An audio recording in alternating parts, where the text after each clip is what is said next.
Good evening, my friends. Josh Baldwin here from Mad Money Millennial.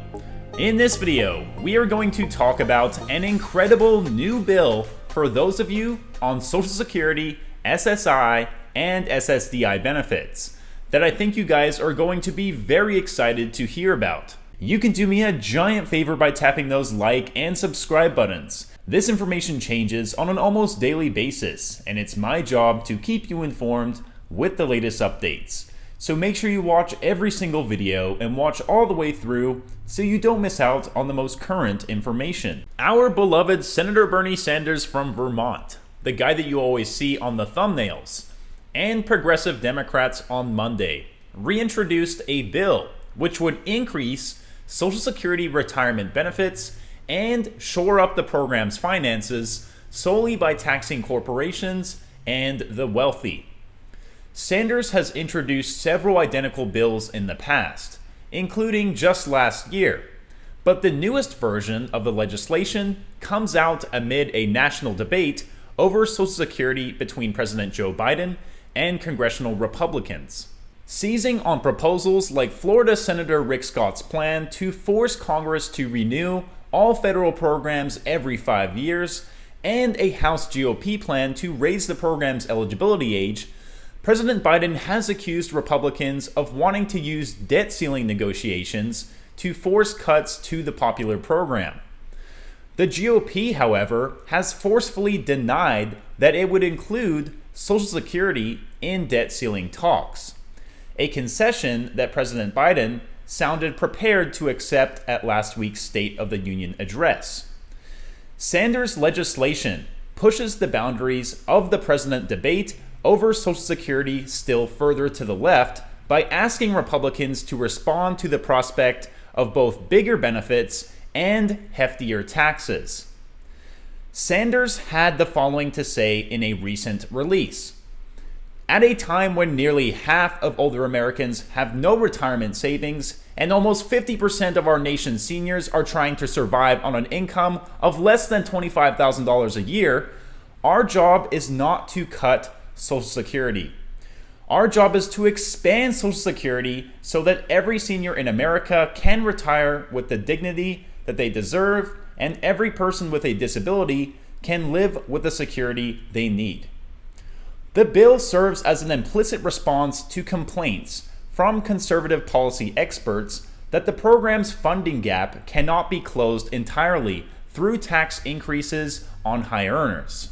The bill serves as an implicit response to complaints from conservative policy experts that say that the program's funding gap cannot be closed entirely through tax increases on high earners.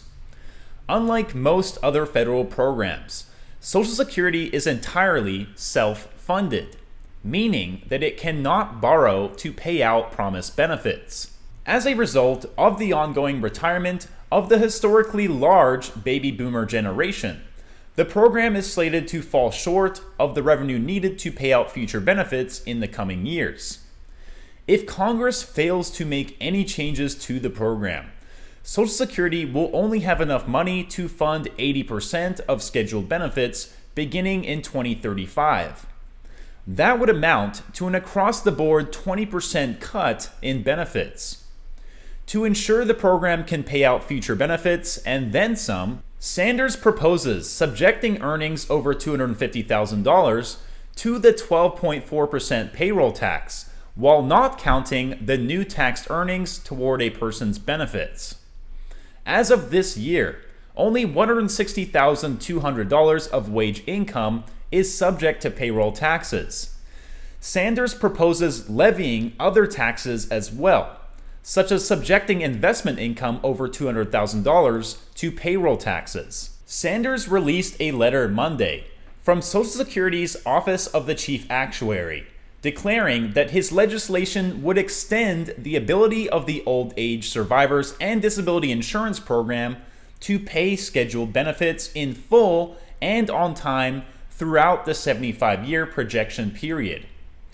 In addition, the new revenue Sanders bill would generate for Social Security enables him to finance a more generous benefit formula that would increase the benefits of low and moderate income earners by about 15%. He would also tie the size of benefits to a consumer price index designed to account for seniors' higher living costs.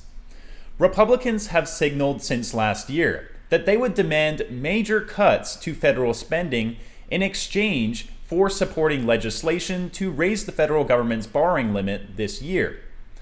The Treasury Department hit the limit last month and has resorted to extraordinary measures in order to pay the government's bills. If the cap isn't lifted, the government could fail to make payments to bondholders and even beneficiaries of federal programs like Social Security. A financial crisis and recession could result. In recent weeks, House Speaker Kevin McCarthy from California has said Social Security and Medicare should be off the table in debt ceiling negotiations, though lawmakers such as House Budget Committee Chair Jody Arrington from Texas had previously said they should be in the mix. In hallway interviews, Republican lawmakers last week said they don't want to touch the program, but that Congress will eventually have to do something, and that Democrats will have to support benefit cuts as part of some future bargain. Alright, my Mad Money minions, I hope you found this video helpful. If you did, please leave a like, comment down below any information that you might have about your own state's SNAP benefits or low-income programs. And don't forget to hit that subscribe button and notification bell right next to it. Hitting that bell will make sure you get notified exactly when my videos are coming out and not a week or two later. If you're interested in investing, you can now get your one free stock by clicking the link in the description. Alright guys, stay safe, stay hustling, stay warm, and I will talk to you all again soon.